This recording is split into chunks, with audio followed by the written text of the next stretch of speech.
Hello everyone and welcome to the third and final video in our series of pediatric cardiac conditions.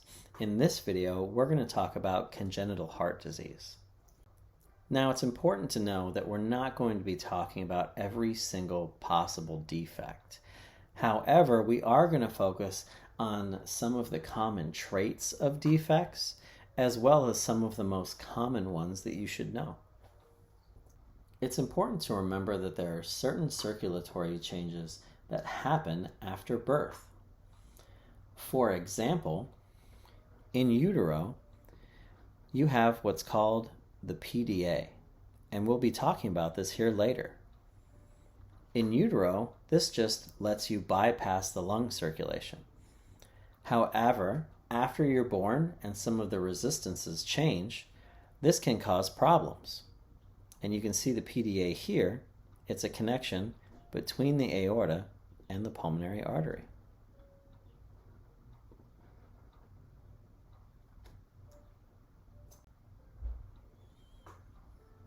The classic classifications of congenital heart disease group these defects into acyanotic and cyanotic defects. However, now we tend to use a little bit more descriptive classifications that talk about increased pulmonary blood flow or obstruction to blood flow. Keep in mind a lot of these can also include mixed blood flow, and you'll see that here in a moment. As we talked about in prior videos, you're going to have shunting if you create a hole between a high pressure system and a low pressure system. That's what's happening in the defects that have increased pulmonary blood flow. This side of your heart, the left side, that exits out to the aorta, has a high pressure. When you open a channel, whether it's here between the atria, which incidentally would be called an atrial septal defect, or here between the ventricles, a ventricular septal defect, what's going to happen is all of this blood from the high pressure side here is going to shunt over into the low pressure side. This side exits out to the lungs, and this is going to cause an increase in blood flow to the lungs.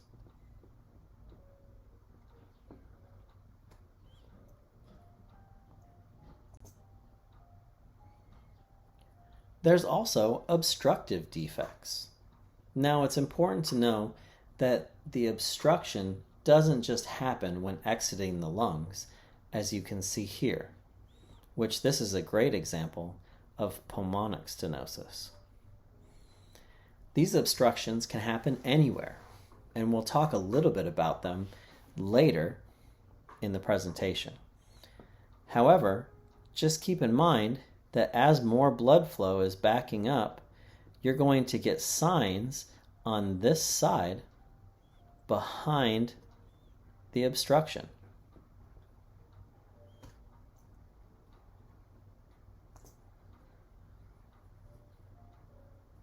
There are also a group of defects that can result in decreased pulmonary blood flow.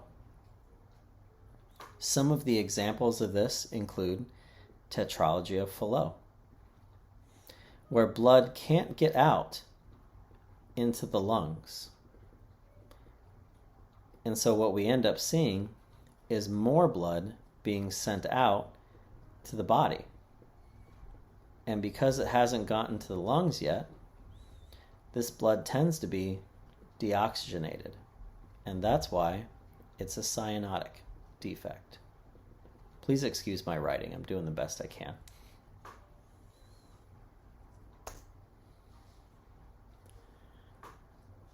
It's also important to know that none of these defects follow the textbook perfectly. There are combinations and complex and cardiac anomalies that can result in mixing of blood flow. One classic example is transposition of the great arteries, and we're going to talk about that later in the presentation. Now let's cover a few common congenital heart defects. The first one is the atrial septal defect. In an atrial septal defect, you can see here with the number 1 that we have a hole between the left and right atrium, right here. That hole is allowing blood to come from the left side back to the right side. What's going to happen is then it mixes with the deoxygenated blood here, and you get more blood flow to the lungs through the pulmonary artery. That increased blood flow is going to cause some of the symptoms that we'll talk about on the next slide.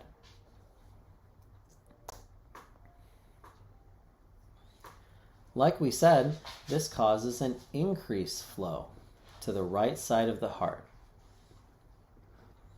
This is going to result in signs and symptoms of heart failure, which we already covered in a previous presentation. As with most of these, you're going to hear a murmur.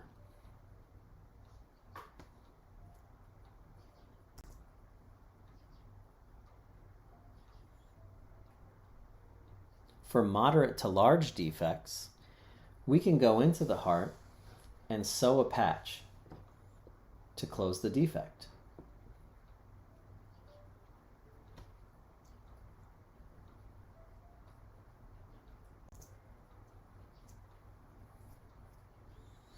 The next example we're going to talk about is a ventricular septal defect. Instead of having the hole between the atria, the hole is here in the ventricular wall. This ventricular septum can have either a very tiny hole or a large hole.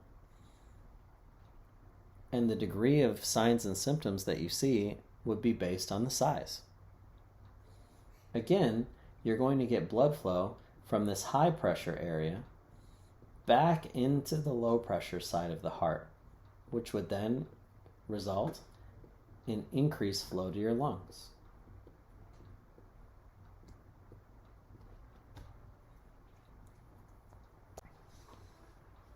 And again, the blood flow coming from the high pressure side on the left side of the heart through to the right side would cause more blood flow to your lungs. Therefore, you'd have signs and symptoms of heart failure.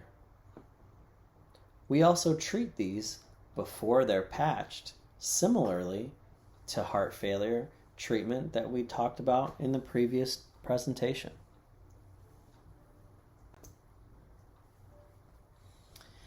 If this defect or VSD is small enough, sometimes it'll either close on its own or you can just do a suture. However, it's with a large defect, you can do a patch closer, as you can see here.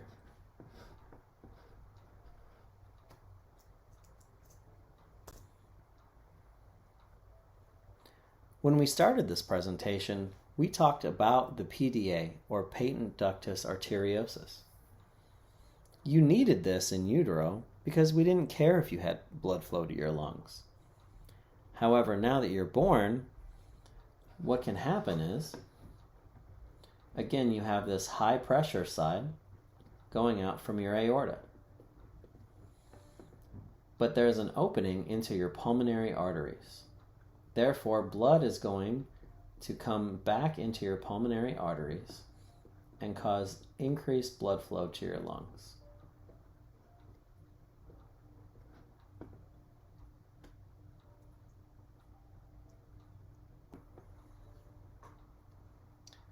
Again, the signs and symptoms that you can see depend on the size of the lesion. Patient could be asymptomatic or show signs of heart failure, like you'd expect with any lesion that results in increased flow to your lungs. It's good to know that in neonates, we can try to give a medication called indomethacin, which has been proven successful in closing PDAs.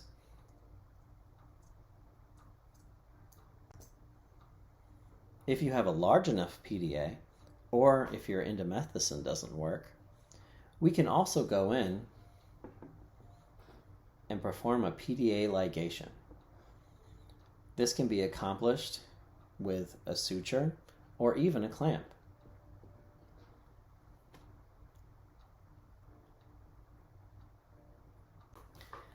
Next, we're going to talk about coarctation of the aorta. All coarctation means is there is a pinch in your aortic arch somewhere. In this case, the pinch happens after these exits here. If you recall, this is the brachiocephalic artery that goes off into your right arm through the subclavian and through the carotid to your head. This also goes to your head. This would be your left carotid. And this is your left subclavian, which goes to your left arm. Remember, this is an obstructive lesion,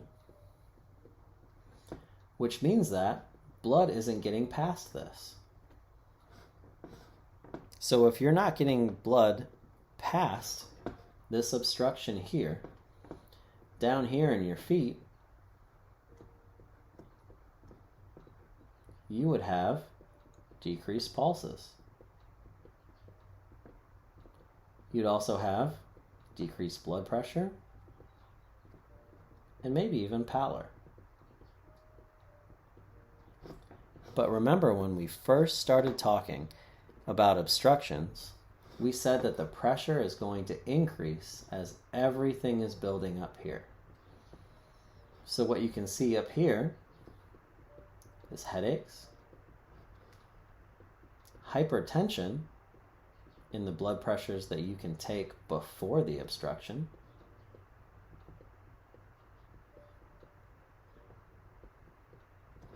and even things like nosebleeds. Again, thanks for bearing with me with the handwriting.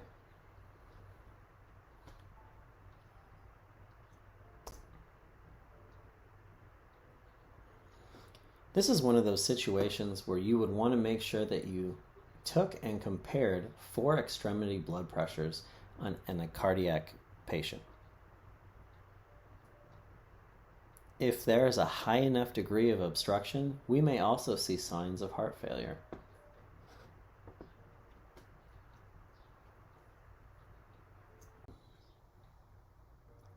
There's a few ways that you can fix a coarctation. The more complex way is noted here, where this section is removed and a flap from the subclavian artery is brought back down to create an intact section of your aortic arch. However, sometimes what else they can do is whenever there's the coarctation, they can go in and just cut that area out.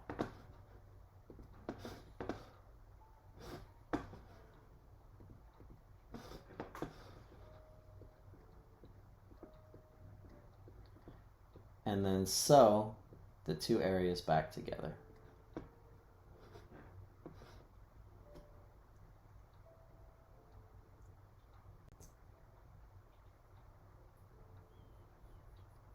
Next, we're going to talk about tetralogy of FALLOT, otherwise known as TET.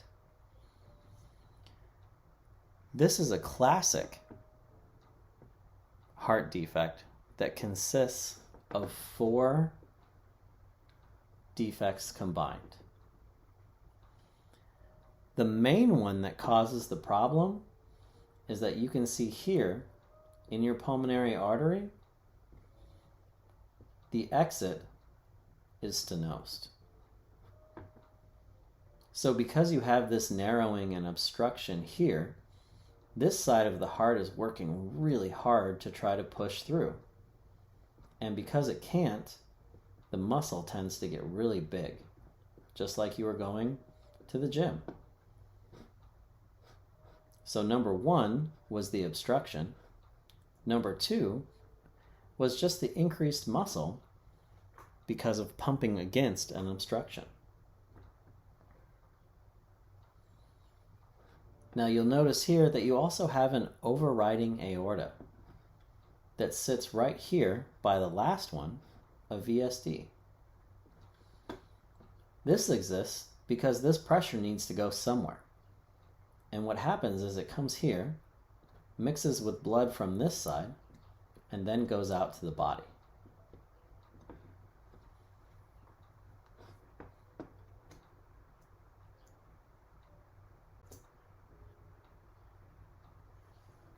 Again, there are many different kinds of tetralogy. In some of them, the obstruction is not that bad. In some of them, there is a complete obstruction. And the alteration in hemodynamics that we see will vary widely depending on how much obstruction there is. However, it's important to know that this is a mixing lesion. But anything that can cause this infant to have more obstruction can cause them to have a hypercyanotic spell, also known as blue spells or TET spells. In these TET spells, which typically occur when the infant is angry or in pain, they turn blue because that obstruction is now worse.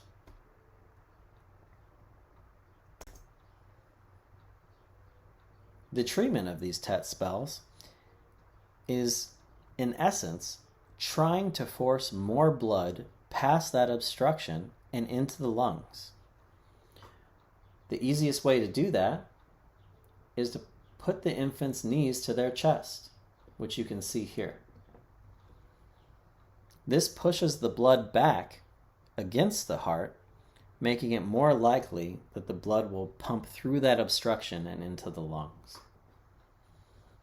We can also give oxygen, which can relax the vessels in the lungs and allow them to open up. Morphine, as you know from previous lectures, can also vasodilate.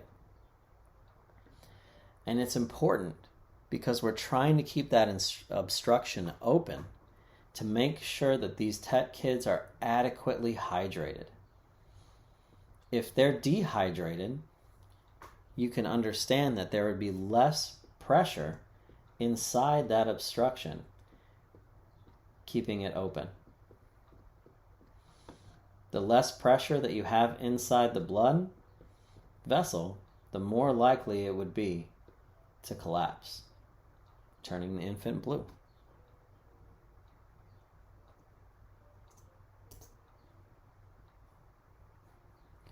There's several different things that they do during a TET repair to fix this.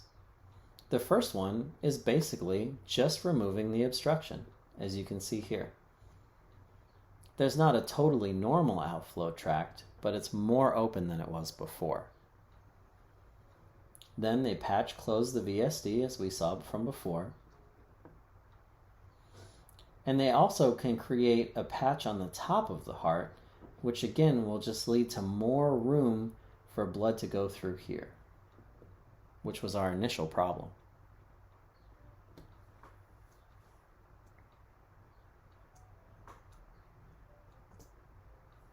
Now on to the last cardiac defect that we're going to talk about. And this is called transposition of the great vessels. In transposition, this is actually one of the easiest ones to understand.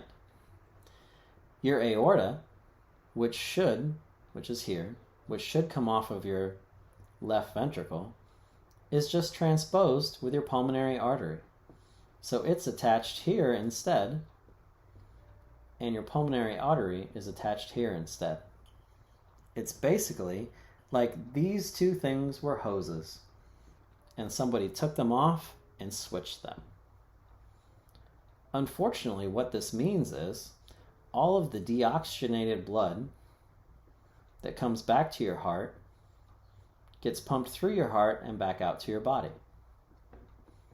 The oxygenated blood that comes back from your lungs gets pumped through your heart and back into your lungs, creating one circuit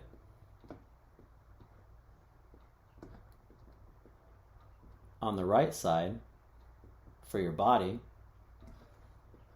and one circuit on the left side for your lungs.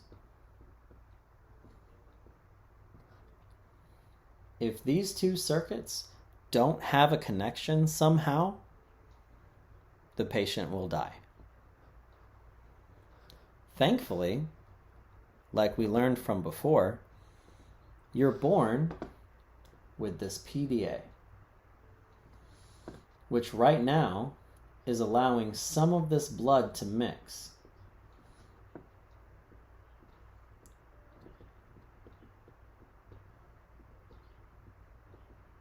That's supposed to be a D, I apologize. As long as your PDA is open, you'll have mixing between these two circuits, and you'll get some perfusion to the patient.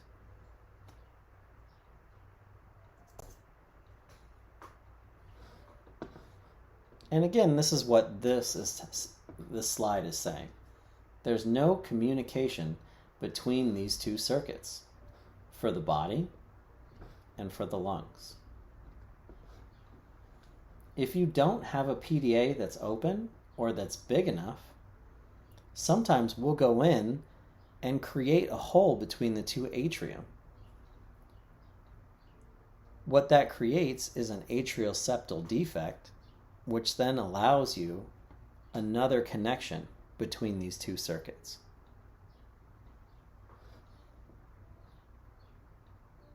But again, if you're not getting any oxygenated blood to your body, you would see severe cyanosis.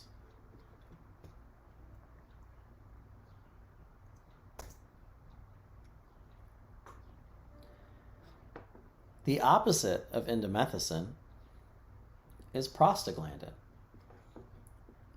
This is an IV infusion that we can give to a patient to maintain patency of their PDA or to keep their PDA open so that there's blood mixing. To fix a transposition, all you need to do is attach the aorta to the correct side of the heart and the pulmonary artery to the correct side of the heart. This is done literally by taking them off and switching them, which you can see here.